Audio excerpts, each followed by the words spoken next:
reported today in The Verge. "We're blowing it with self-driving car safety reporting," Cruise says.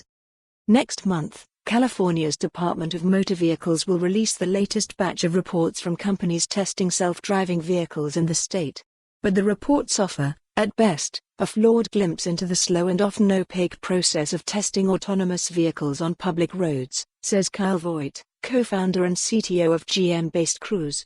In a Medium post, Vogt posits that maybe it's time for a new metric for reporting safety of self-driving cars. By law, all companies that are actively testing self-driving cars on public roads in California are required to disclose the number of miles driven and the frequency in which human safety drivers were forced to take control of their autonomous vehicles, also known as a disengagement. But Vogt slams the notion that the disengagement reports are useful for tracking technological progress. The idea that disengagements give a meaningful signal about whether an autonomous vehicle is ready for commercial deployment is a myth, he writes.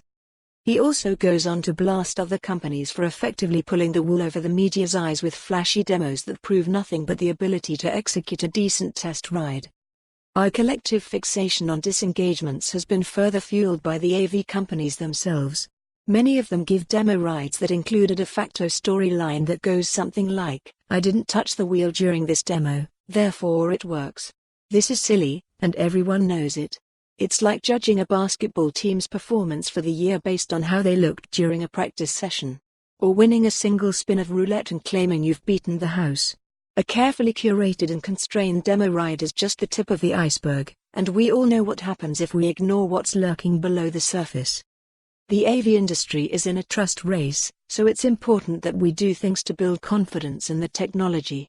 It's certainly convincing to go on a ride where it seems the human is just there for show, or on rides where there's no human present at all.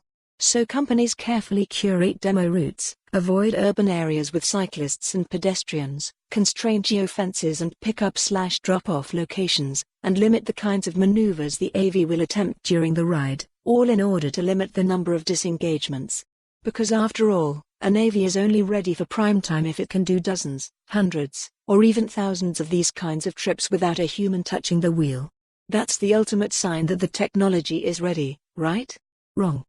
It's hard not to see this as a not-so-subtle shot at Waymo, which has been giving members of the public, as well as some reporters, including me, rides in its fully driverless vehicles in its test area in the suburbs of Phoenix. For more on this story, visit the news article link.